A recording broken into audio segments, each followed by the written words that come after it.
سیدنا علی المرتضیٰ رضی اللہ تعالی عنہ کی پیدائش ہوئی تو روایات میں آتا ہے کہ وہ آنکھیں نہیں کھولتے تھے۔ حضور مبارکباد دینے گئے اور اپنے بھائی کو دیکھنے گئے تو ان کی والدہ حضرت فاطمہ بنت اسد رضی اللہ تعالی عنہا نے کہا، بیٹا پیدا تو ہوا ہے لیکن پریشانی یہ ہے کہ آنکھیں نہیں کھولتا۔ تو آقا کریم علیہ السلام نے اپنا لعاب حضرت علی المرتضیٰ کے منہ میں ڈالا تو مولا علی نے آنکھیں کھول لیں۔ گویا سیدنا علی المرتضیٰ رضی اللہ تعالی عنہ نے آنکھیں کھولی تو پہلا جلوہ رخ والضحیٰ کا دیکھا۔ اس رخ نور کو دیکھا، اللہ اکبر، قربان جائیں سیدنا علی المرتضیٰ کی آنکھوں پر، جس کا پہلا نظارہ رخ محبوب تھا۔ اور پھر بچپنے کی عمر حضور کی قربت میں، حضور کی صحبت میں، حضور کی تربیت میں بسر ہوئی۔ آقا کریم علیہ السلام جب اللہ کے حکم سے اعلان نبوت فرمایا تو سیدنا علی المرتضیٰ رضی اللہ تعالی عنہ نے ایمان لانے والوں میں سر فہرست اپنا نام لکھوایا اور آقا کریم علیہ السلام کے ساتھ پھر ہر محاذ پہ کھڑے ہوئے نظر آئے۔ سیدنا علی المرتضیٰ فرماتے ہیں کہ رسول رحمت نبی اکرم صلی اللہ علیہ وآلہ وسلم نے ارشاد فرمایا کہ اے علی، تیری مثال حضرت عیسیٰ کی ہے۔ حضرت عیسیٰ کا ماجرا یہ تھا کہ ان سے دو طرح کے لوگوں کا معاملہ ہوا اور دونوں گمراہ ہوئے۔ ایک وہ جنہوں نے حد سے زیادہ ان سے محبت کی اور اس قدر بڑھا چڑھا دیا کہ انہیں اللہ کا بیٹا قرار دے دیا، اور دوسرے یہودی تھے جو اس قدر بغض رکھا سیدنا عیسیٰ علیہ السلام سے کہ ان کے قتل کے درپے ہوئے، ان کی ماں پہ تہمت لگائی۔ سیدنا علی المرتضیٰ فرماتے ہیں کہ میرے حضور نے فرمایا تیری مثال بھی حضرت عیسیٰ کی ہے، تیرے معاملے میں آ کر بھی دو لوگ برباد ہوں گے، ایک محبت کی وجہ سے برباد ہوں گے، ایک بغض کی وجہ سے برباد ہوں گے۔ ایک محبت میں ایسے افراط کریں گے، اس قدر محبت میں تجاوز کر جائیں گے، حد سے بڑھ جائیں گے کہ وہ کہیں گے تیرے بارے جو نہیں کہنا چاہیے۔ حتیٰ کہ سیدنا علی المرتضیٰ رضی اللہ تعالی عنہ کی محبت میں لوگوں نے تمام صحابہ پر سب و شتم کو جائز سمجھ لیا، اور ایک طبقہ ایسا بھی ہے جو سیدنا علی المرتضیٰ رضی اللہ تعالی عنہ کو خدا اور الہ کہتا ہے۔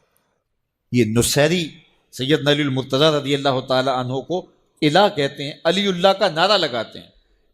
ایک طبقہ محبت میں تجاوز کر کے اس قدر جو ہے وہ سیدنا علی المرتضیٰ کے بارے میں اعتقاد قائم کرتا ہے کہ وہ گمراہی کے گڑھے میں جا گرا، اور ایک طبقہ وہ ہوگا جو تیرے ساتھ بغض رکھ کے برباد ہوگا۔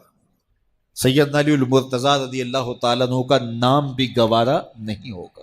سیدنا علی المرتضیٰ کا نام لیا جائے تو طبیعت میں بے چینی اور اضطراب پھیل جائے گا۔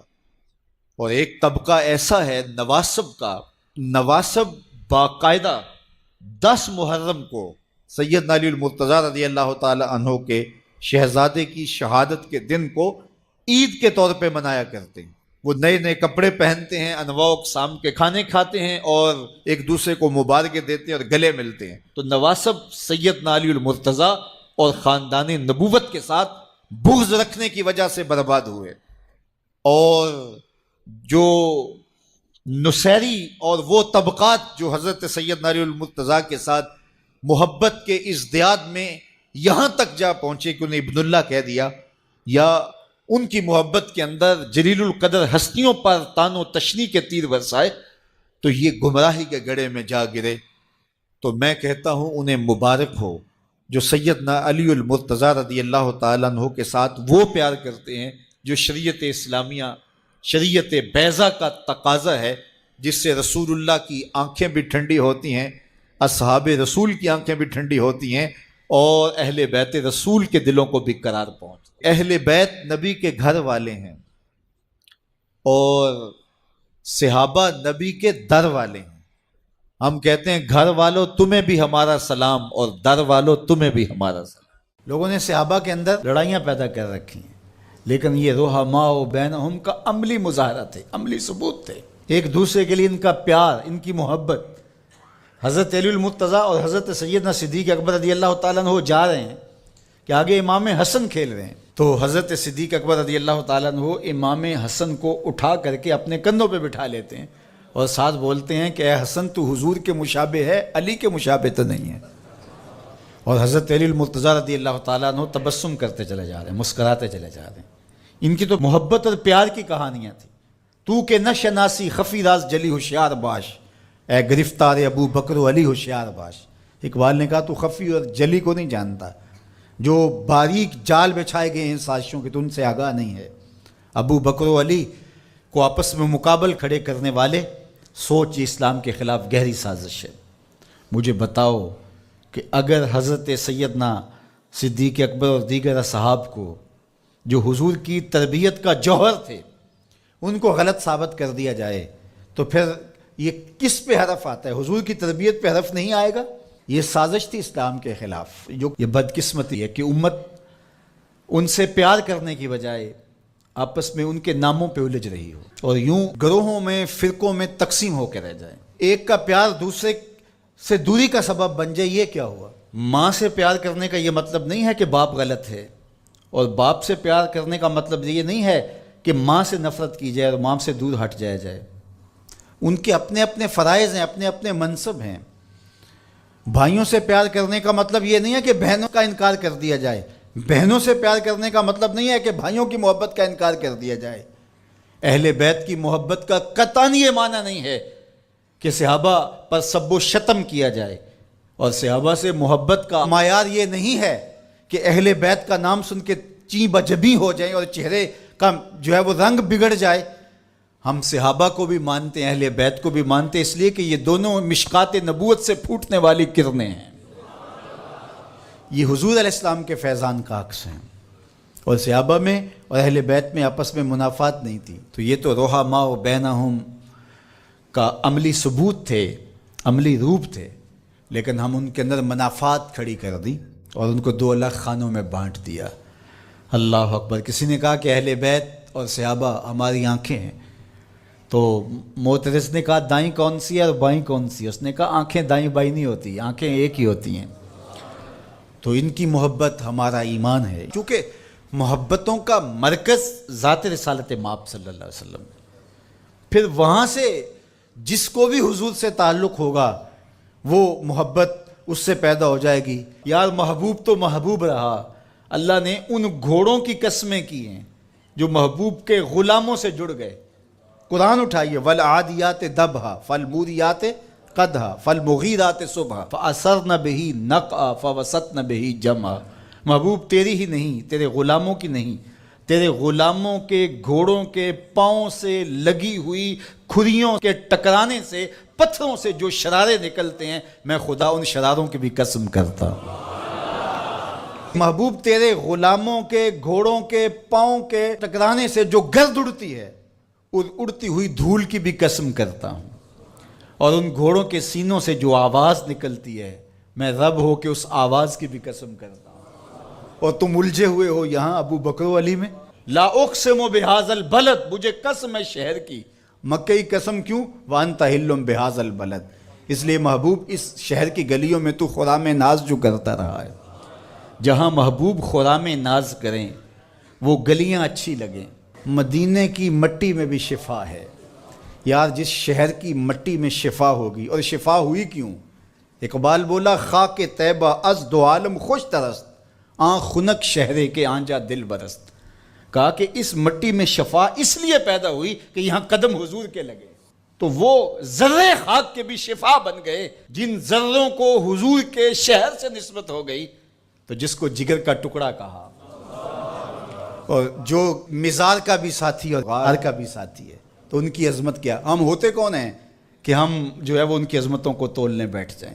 ہماری اوقات، ہماری حیثیت کیا ہے کہ ہم ان کی جو ہے وہ عظمتوں پر بات کریں، جن کی عظمتوں کو سمجھنا ہمارے بس کا روگ ہی نہیں ہے۔ ہمارے لیے اتنا کافی ہے کہ حضور کی آل کو بھی سلام، حضور کے اصحاب کو بھی سلام، اور ان کے لیے دلوں میں معمولی سا غبار اور میل بھی جو ہے وہ ایمان کی پونجی لٹ جاتی ہے۔ یار نو میلی اکھ نہ ویکھی متا مرسیں کافر ہو کے، کبھی بھی اپنے آپ کو ایسی بحث کے اندر شامل نہ کرنا جس کا نتیجہ بے ادبی تک پہنچتا ہو۔ سارا دین حضور کی محبت کا نام ہے، سارا دین ادب کا نام ہے۔ نور اور روشنی چاہتے ہو تو محمد رسول اللہ کی چوکھٹ پہ آنا پڑے صلی اللہ علیہ وآلہ وسلم۔ نہیں تو انسانیت آج بھی دنیا کے اوپر اس وقت جو انسانی آبادی ہے وہ 8ویں ارب میں داخل ہو گئی ہے، 7 ارب سے تجاوز کر چکی ہے، اور 7 ارب 8 ارب آبادی میں کو 500 سے زیادہ مذاہب پائے جاتے ہیں۔ کچھ تو کسی مذہب کو نہیں مانتے، لیکن پھر بھی جو کسی پہ، کسی مذہب پہ، کسی دھرم پہ الہامی یا غیر الہامی یقین رکھتے ہیں، تو ان کی تعداد 500 سے زیادہ مذاہب کی ہے۔ جو دنیا کے اوپر اس وقت میسر مذاہب ہیں، ان کی تعلیمات صحیح ہیں یا غلط ہیں، میری اس سے بحث نہیں ہے، لیکن میں اور آپ ذرا تصور کیجئے 8 ارب آبادی میں 500 سے زیادہ مذاہب، اور اللہ نے ہمیں اسلام میں پیدا کیا، مسلمانوں کے گھر پیدا کیا۔ ہم نے کوئی ٹوکن دیا ہوا تھا؟ ہم نے اس لیے کوئی محنت کی ہوئی تھی کہ ہم مسلمانوں کے گھر میں پیدا کیا گیا؟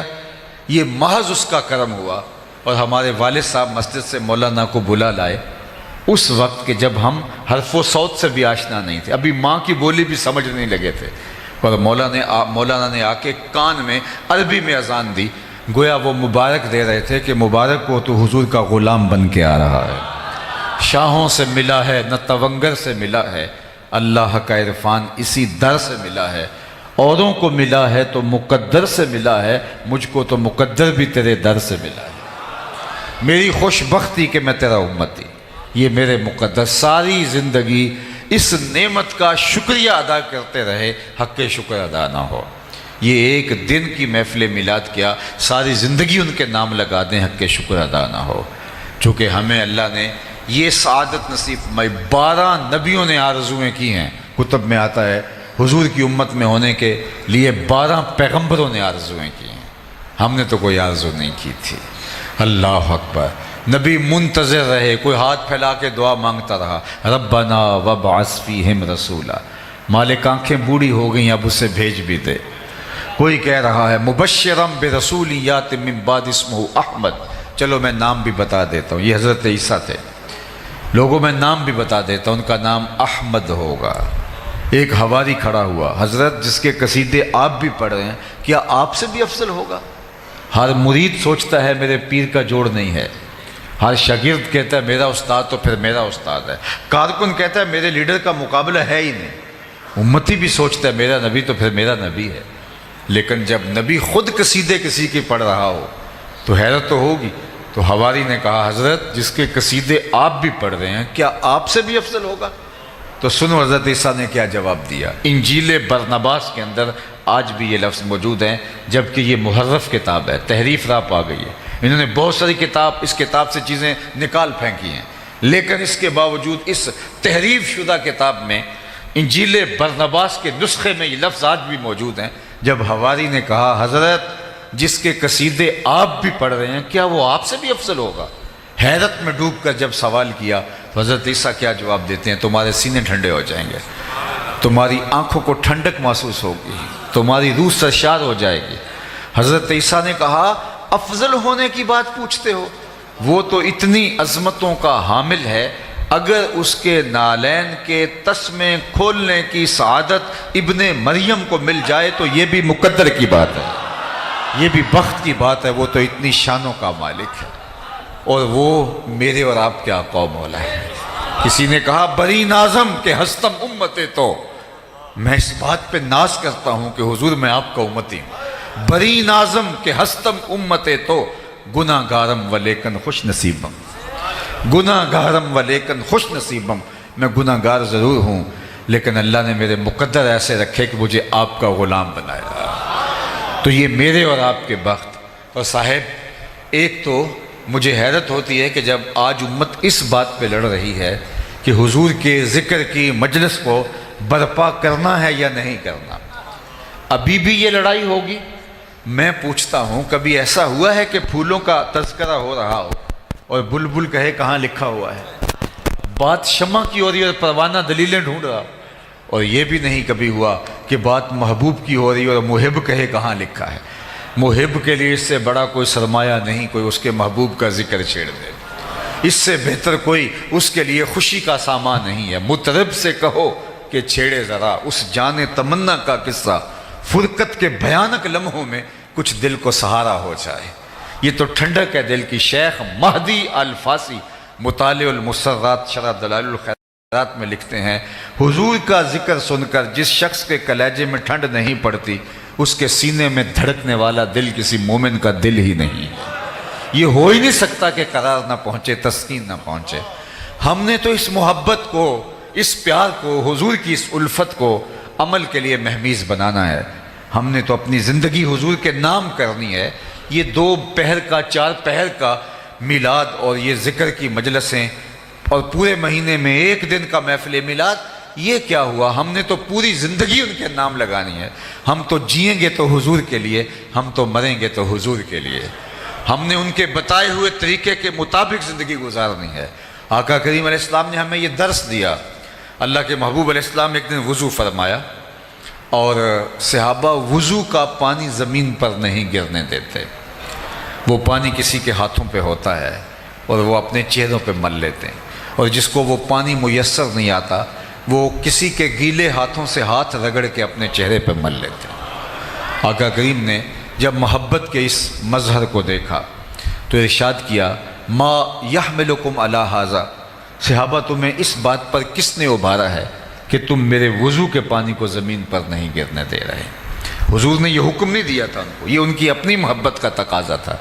ہر چیز کے لیے حکم کا انتظار نہیں ہوتا، محبت یار منانے کے ڈھب خود سیکھ لیتی ہے۔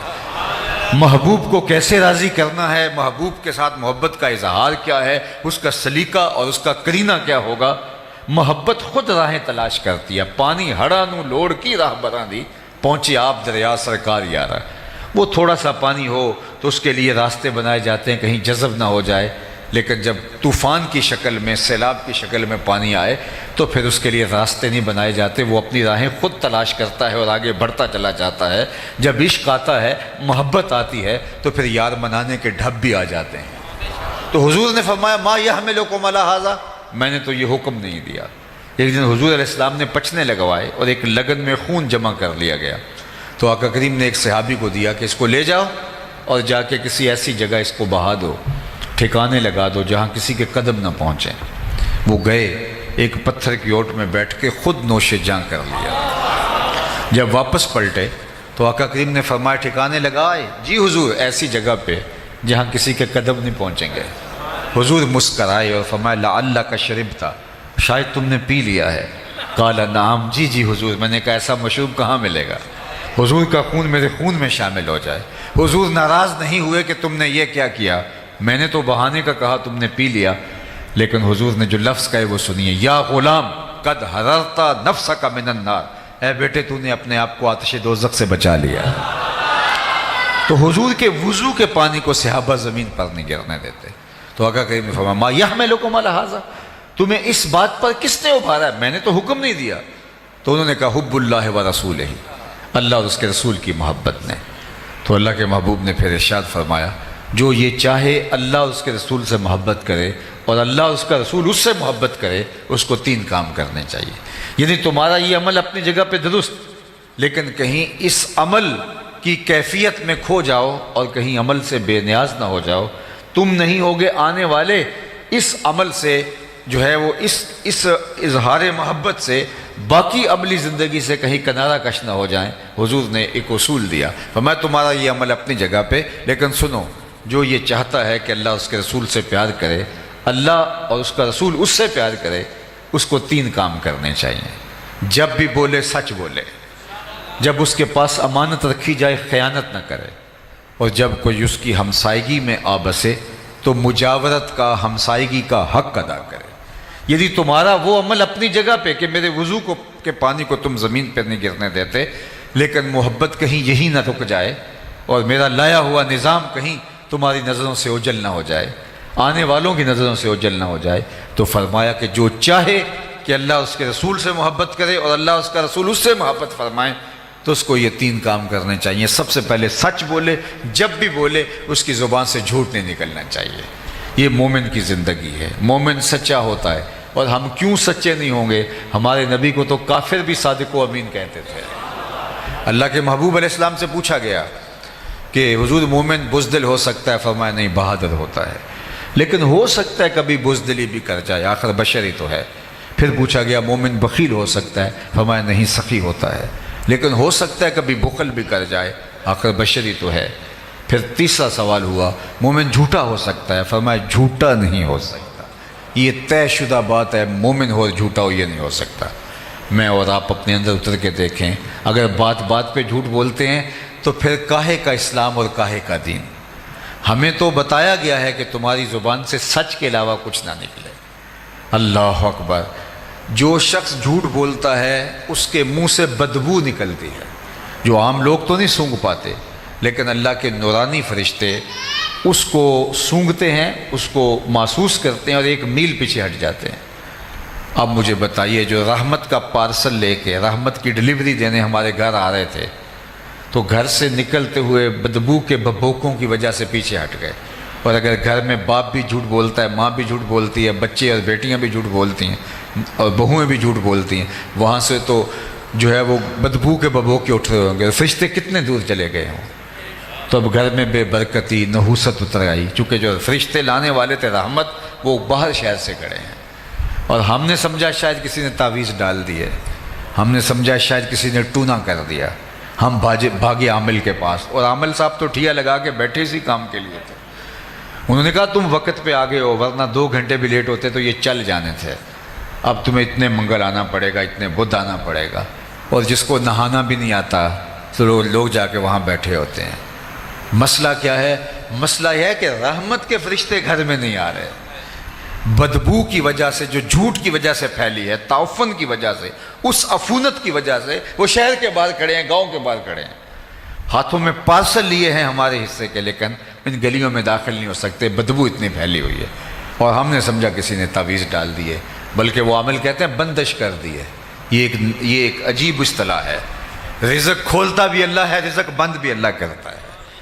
اللہ تعالیٰ کے اختیار میں، یہ کسی کا بس نہیں کہ کسی کا رزق بند دے۔ اگر کسی کے بس میں ہو تو کوئی کسی کو 2 لقمے بھی نہ کھانے دے۔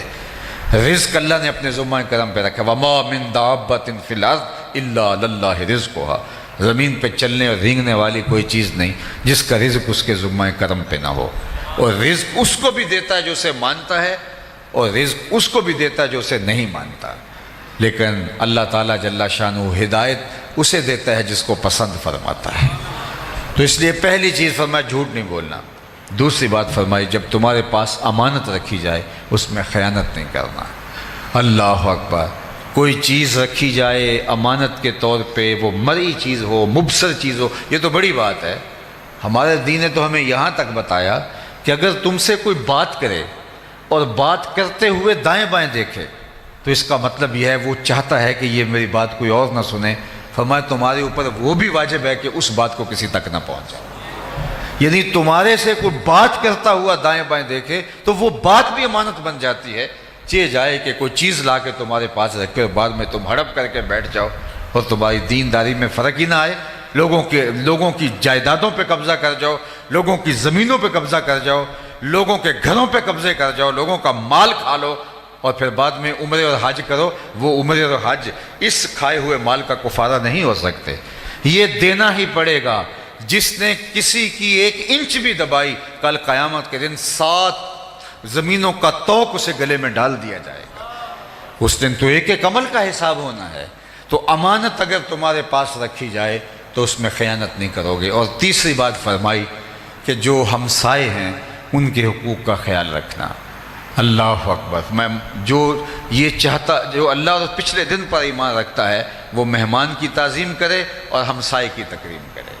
اللہ اکبر! فرمایا اللہ کے محبوب نے مجھے ہمسائے کے بارے میں اس قدر تاکیدات کی گئیں کہ مجھے لگا کہیں مال کے اندر، جائیداد کے اندر، وراثت کے اندر حقدار نہ ٹھہرا دیا جائے، اس قدر مجھے جو ہے. اور جو ہمسایہ ہوتا ہے وہ 40 گھروں تک ہوتا ہے، صرف ہمسایہ وہ نہیں ہے جس کی دیوار لگتی ہے، 40 گھروں تک ہمسایہ ہوتا ہے. اور ہم نے تو یہ سنا ہے اگر ہمسایہ بھوکا سو جائے 40 دن نماز قبول نہیں ہوتی. ہم کون سا دین لیے پھرتے ہیں؟ لوگوں کی زندگیوں کو تنگ کیا ہوا ہے اور ہم دیندار بنے ہیں. لوگوں کو اذیت دے رہے ہیں اور ہم دیندار بنے ہوئے ہیں. لوگوں کی زندگیوں کو جہنم بنا کے خود جنت کے طالب ہیں. ہم نے اگر جنت پانی ہے تو لوگوں کی زندگیوں کو جہنم نہیں، لوگوں کی زندگیوں کو دنیا پہ جنت بنانا ہوگا. اور جنت کا بھی نقشہ مولوی صاحب نے کوئی اور ہی پیش کر دیا ہے. ہر وقت جنت، جب مولوی صاحب جنت کا ذکر کرتے ہیں تو سوائے حور سے نیچے لینڈنگ ہی نہیں ہوتی ان کی. اور حور کے جس طرح نقوش بیان کر رہے ہوتے ہیں، حور ایک حقیقت ہے، ہمارے واقعہ میں اس کا انکار نہیں کرتا. لیکن کیا پوری جنت کے اندر صرف اللہ نے حور ایک بنائی ہے اور مولوی صاحب اس کو جس طرح سے جو ہے وہ پیش کر رہے ہوتے ہیں. سنو جنت کا نقشہ قرآن نے بیان فرمایا، ذرا وہ بھی سنو. لا یسمعون فیہا لغوا ولا تاثیما.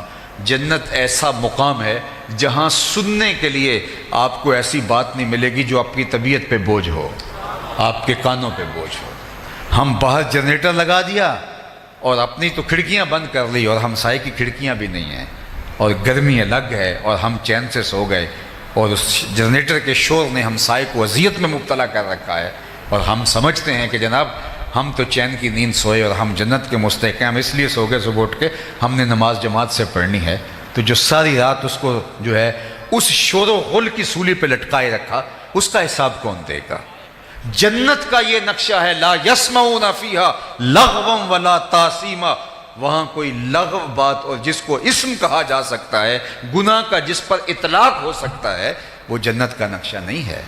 اللہ جنت بھی میری بات سنو آپ، یہی تو ہمارے مسئلے. ہمیں یہی نہیں پتا یہ ناداں سجدے میں گر گئے جب وقت قیام آیا. ہمیں یہ نہیں پتا نعرہ کہاں لگانا ہے اور بات کہاں کرنی ہے. ہم جوشیلے اور جو ہے وہ یہ ہم سمجھنے کی دین کو کوشش کریں. ہم اپنے جذبات کی مغلوبیت کے اندر کہیں ایسا نہ ہو کہ سمجھنے سے عاری ہو جائیں. بلکہ میں تو کہتا ہوں کہ آج ہم نے لوگوں کے لیے اتنی اذیت کھڑی کی ہے. ہمارا 5 مرلے کا گھر ہے، 10 مرلے کا گھر ہے، گھر میں سٹور بھی موجود ہے، گھر میں بیڈ روم بھی موجود ہیں، بڑے بڑے واش روم موجود ہیں گھر کے اندر. نئی گھر کے اندر موجود ہے تو موٹر لگانے کی جگہ گھر میں موجود نہیں ہے، وہ گلی میں رکھنی ہے.